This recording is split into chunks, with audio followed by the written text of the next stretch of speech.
and welcome. My name is Jordan Anderson, and I am the director and producer of our new show, The Green Industry Report. And I'm here with our wonderful host, Lisa DeAngelis. Thanks so much, Jordan. I am so excited for what we have planned.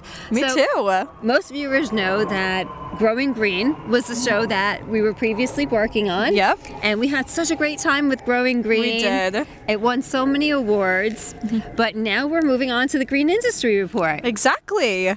And we have such an exciting lineup for you guys. Our pilot we just finished today. We talked to wonderful people such as Senator Bob Smith and John Belaney. Yeah, we had a great time with him. Yes, we did. And we want to keep bringing you guys more fun stuff. So I think we have a little bit more flexibility with this show, right? Definitely, yep. So to go out and do some fun things and, see what the viewers want us to showcase, right? Of course. If you guys have any suggestions or locations or people that we can talk to, all in the green industry, we are very welcome to it. Well, another thing is, since Growing Green was funded through a grant, the Green Industry Report is going to be privately funded. Yeah, looking for private investors or potential sponsors. Yeah, so anybody that wants to get involved, give us a shout. We would love to talk to you. And sponsorship really could be at all levels. Definitely. Right? Yeah. So we're also looking for businesses that don't necessarily have to be in the green industry, right? So you don't have to be a nursery or a landscaper. You could be an accountant, a lawyer. Insurance company. Exactly. So we want to talk to everybody who has any kind of involvement with the green industry. And then even if viewers have questions, feel free to write them in. Absolutely. Right? Email us your questions. Yes. And we'll try to give you answers and ask different experts. Yes. So if you're interested, please check out our wonderful new show, The Green Industry Report. Thanks for watching.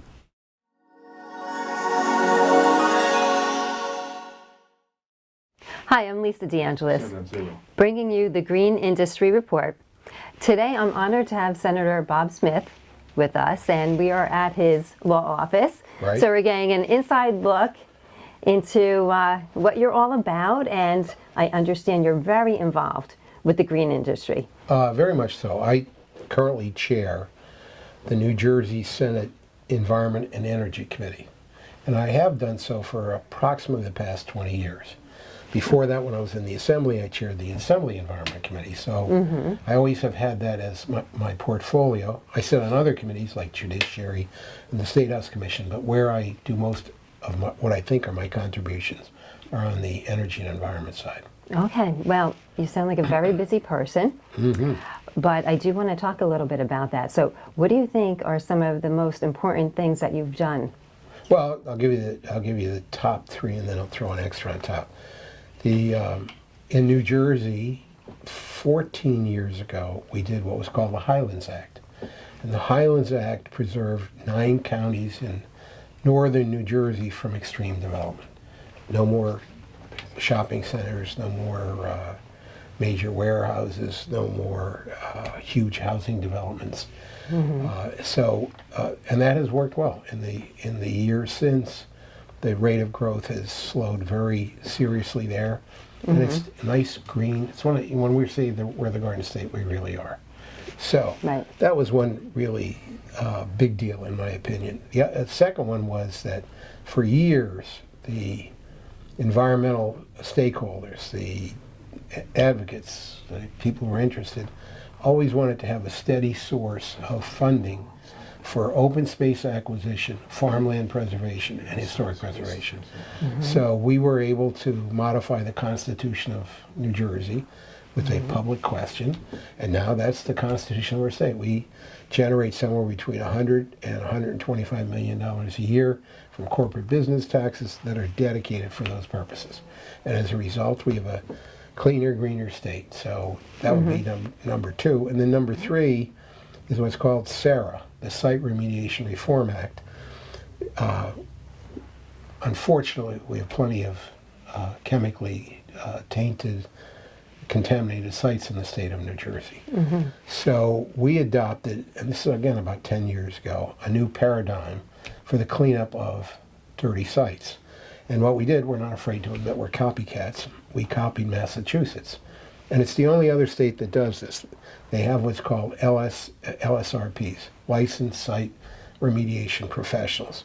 And what happens is that the state agency who has jurisdiction over contaminated sites delegates authority to professionals who have requisite degrees, requisite experience, and have passed tests to show that they are capable of cleaning up sites, getting them under control, remediating them, and bringing them back to good use.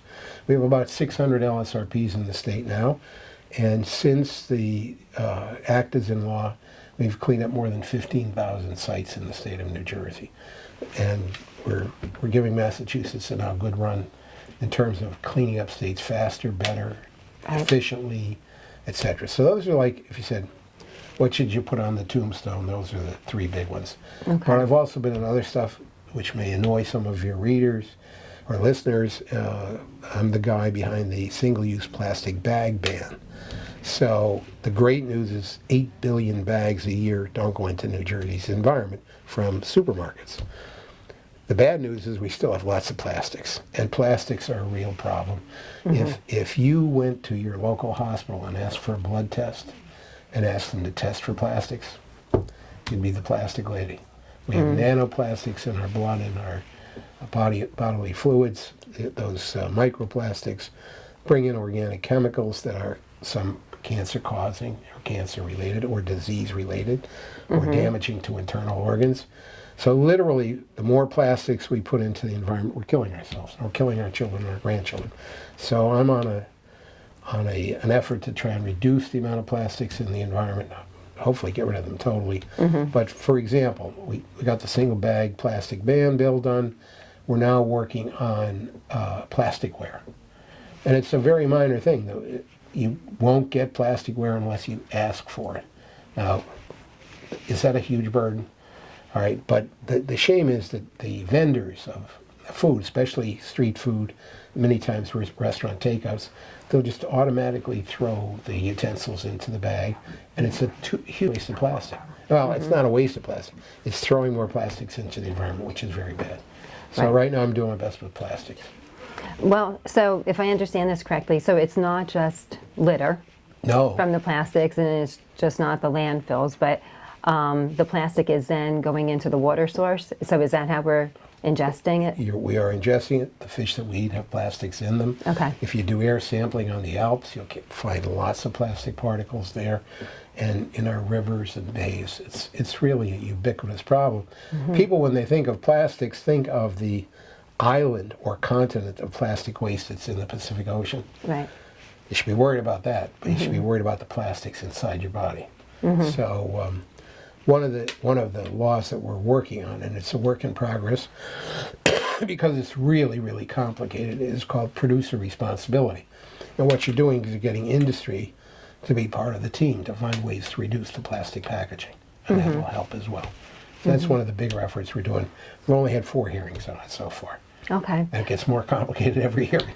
Right. Well, I was looking at your Facebook page, and you did have a lot of good articles with lots of information on these topics. And one of the things that I saw was just in fast food packaging. Yes. So it does seem that that should be an easy transition to go over to maybe paper packaging for those items. You should see the lobbyists and the stakeholders and just people come out of the woodwork. Change is very hard, but we have to do it if we want to have good health. Right.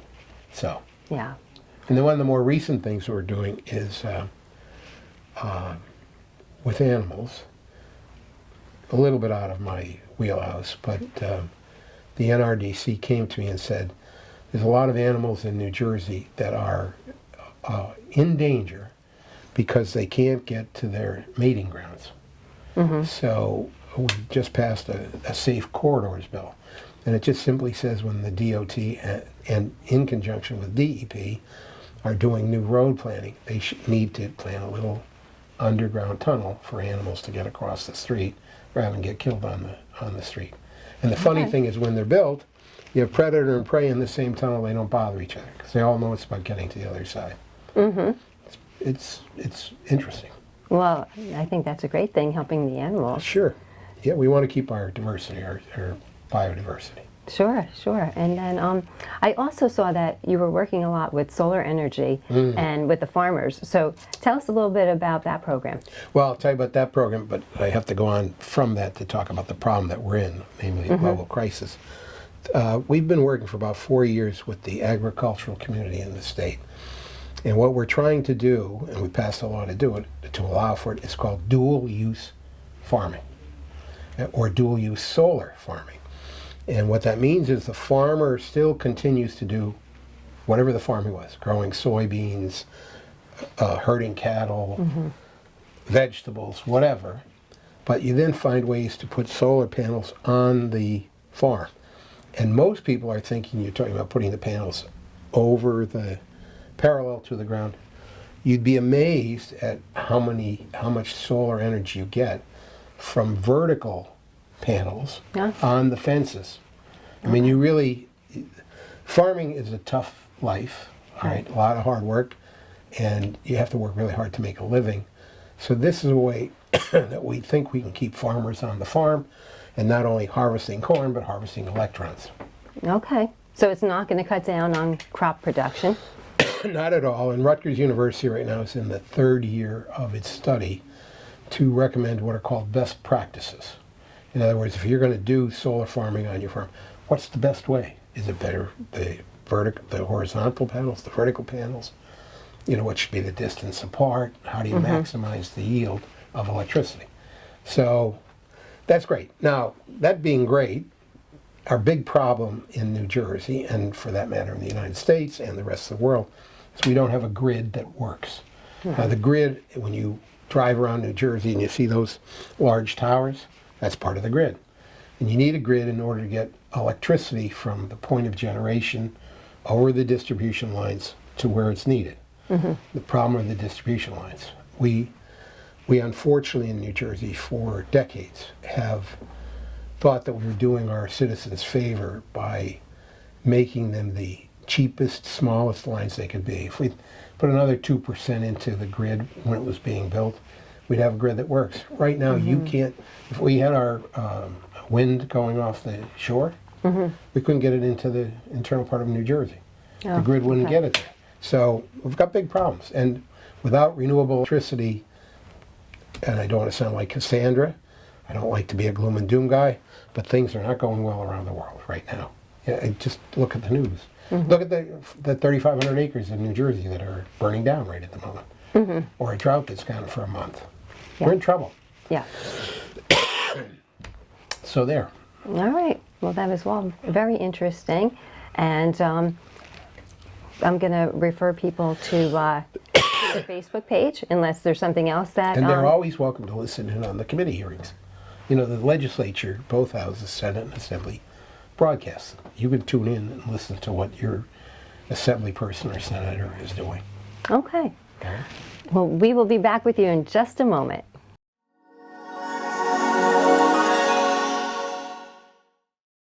Today I'm here with John Blaney, owner of Blaney Contracting. So John, thanks for being on the show. Oh, it's absolutely my pleasure. So tell the viewers a little bit about yourself and how you got started in the green industry. Well, Lisa, first let me preface by saying thank you for all that you do for the green industry. We talked earlier, you know, we all had our own way that we got into this business, but to stay in it, you got to be that certain type. And do you mean crazy? I do mean crazy, but I can't thank you enough for all the positive stuff you do for the green industry. So for me, it's a humble beginning. In 1990, I started with firewood and cutting lawns, and 35 years later, it's landscaping, hardscaping, drainage, and my new favorite, rain gardens. Oh, I didn't know that you did rain gardens. Yeah. So tell us a little bit about that.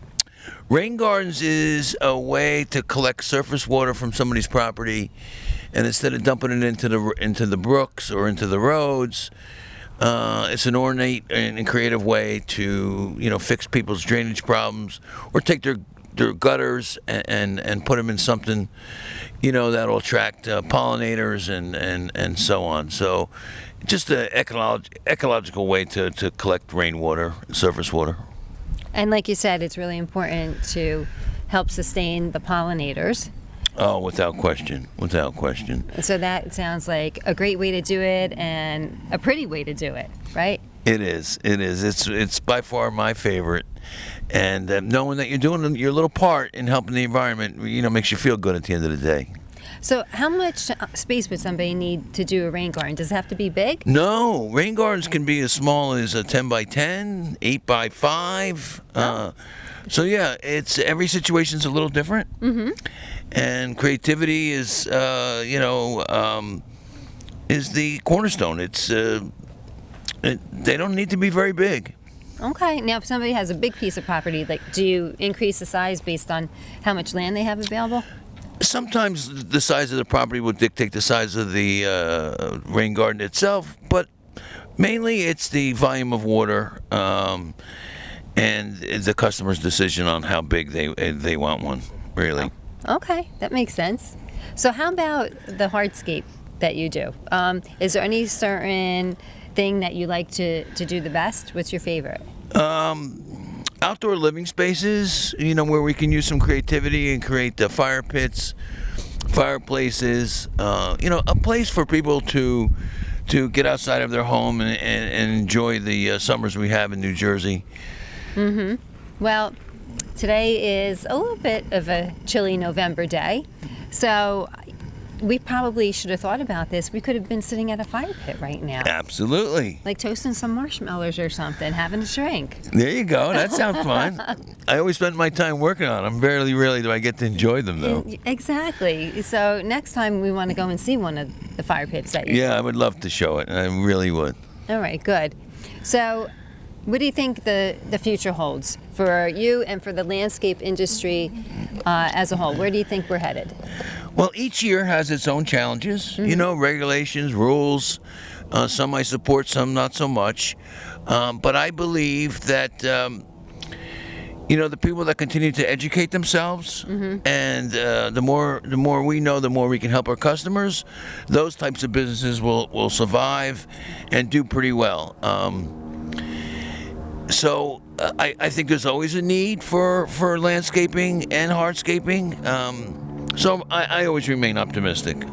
And speaking of education, I know that you are very knowledgeable in the industry because I happen to know that you are a CNLP, which the viewers probably know what that stands for already because I say it all the time. But for anybody that doesn't know, it's a certified nursery landscape professional. And that is with the New Jersey Nursery and Landscape Association. So tell me how you obtained your education. So did you have formal education or is it really just life experience? I started taking classes at Rutgers at Cook College, continuing education classes, just to quench my own thirst for knowledge. Mm-hmm. And the CNLP is like accumulation of 20-something years of, each and every winter trying to improve and learn as much as I can. Yeah. And I found it's a great service to my customers. The more I know, the less mistakes we make, especially pesticides and placement of trees. There's so much to know, but it's something I really enjoy, and I cut. That's probably a customer right now. Should we continue? We'll continue. Okay. So, yeah, CNLP is something I'm really proud of, and I'm proud to be a member of the New Jersey Nursery and Landscape Association, and we never stop learning. We never stop learning. And I always tell the viewers that if they're looking for a landscape company, that they should look for that CNLP designation because then they can be sure that the company is professional, they're knowledgeable, and you don't want to just hire somebody without really checking into somebody's background and making sure that they have the knowledge and education that's needed in this business. I would recommend that to all my customers as well, for sure. So, and also speaking of that, I'm going to ask you for a tip because a lot of the viewers, they're not sure, especially this time of year, what should they be doing? Should they be doing anything to their planting beds? Should they be doing anything to their trees or to the shrubs to prepare for the winter? You know, that's an awesome question. And when you drive by and you see a beautiful landscape home, it's not by luck, right? Right. So this time of year, it's a very popular question. So preparing your landscape beds for the winter, first of all, you want to remove bulk leaves, where leaves will cause a fungus. But you want to make sure the mulch remains intact, and maybe even add some, so the plants have a nice warm bedding for the winter.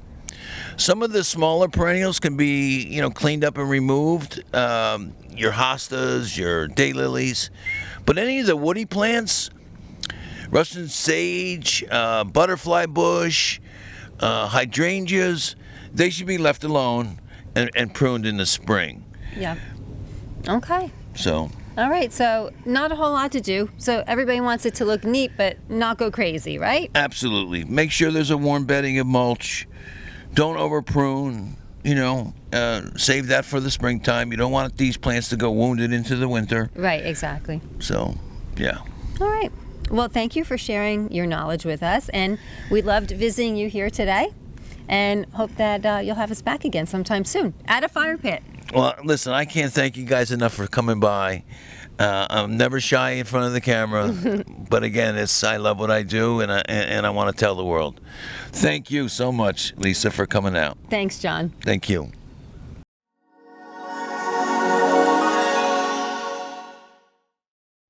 So, John, this is a huge pile of wood behind us. Where did you get all this wood, and what do you do with it? So this is my humble beginning. This is how in 1990, in a friend's backyard, he had a pile of wood, and I needed work. And I really enjoy it. I mean, I never want to forget where I came from, and it's a good way to get exercise. So anyway, a little bit about firewood. You've heard the word seasoned, and what that means is exactly that. It needs to sit for a year or two before it really can sell.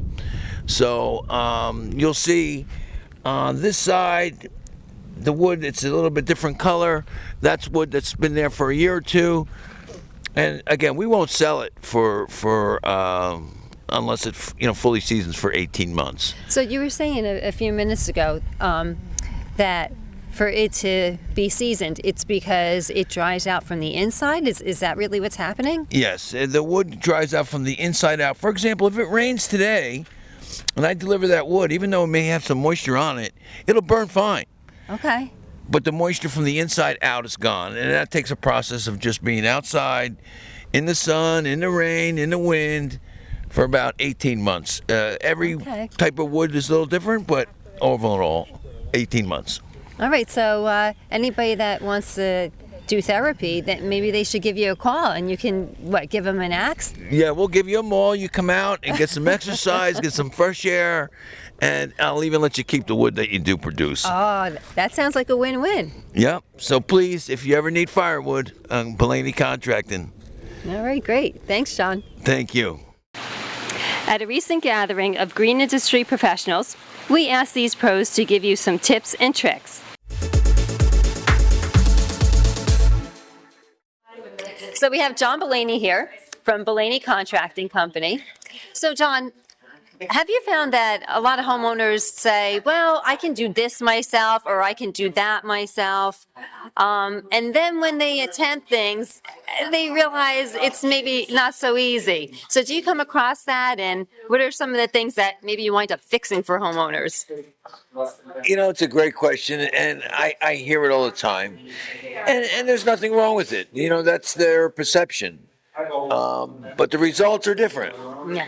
So, for example, when we approach a home landscaping, there's so much that goes on behind the scenes. For example, we look at drainage situations. We look at the type of soil it is, the sun exposure, foot traffic, vehicle traffic.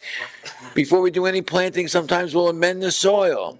We make sure we pick out the proper plants, proper spacing of the plants. A plant that grows pretty aggressively, we don't want to put them, too tight so that the following year you have a mess on your hands. So there is a lot that goes on behind the scenes that we think is very important. Yeah, and actually very valuable, because if people are planting the wrong plant in the wrong spot and then they have to start all over again, I mean, it's a waste of time, it's a waste of money. So they're better off hiring a professional and doing it right from the start. Without question. Well, now, plants today are extremely expensive. And putting a like a broadleaf evergreen within southern exposure, it's just one of the common problems. But I agree 100%. I take on projects myself that I shouldn't, and every time when I'm finished, I say, next time I'm going to hire a professional. Yeah, I think we all do that. We learn the hard way, right? Without question. So you're going to save money in the long run. Hire a CNLP, That's right. landscape professional. All right. Thank you, John. Thank you. So we're going to talk about plants that attract pollinators. Okay.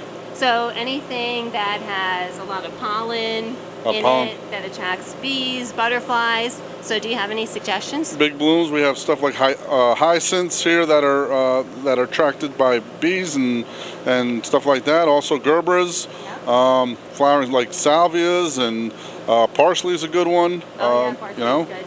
It's a good pollinator. So yeah, there's a lot of blooming stuff that's available. Mandavillas and hibiscus. Those are great. Tropicals. All the tropicals. Those are great pollinators. Yeah, those are nice. Mandavillas. Anything red, like red mandavillas for hummingbirds, if you're a hummingbird lover. Yeah. And then the only thing that I usually suggest to people is be careful where you plant them, though, because a lot of people, they plant them by their pool or they plant them by the doorway. So you don't necessarily want to have bees in those areas.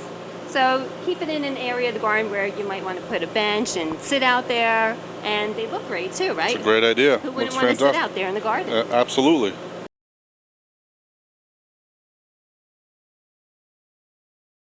Well, Jordan, we've had a great time tonight, haven't we? Yes, we have.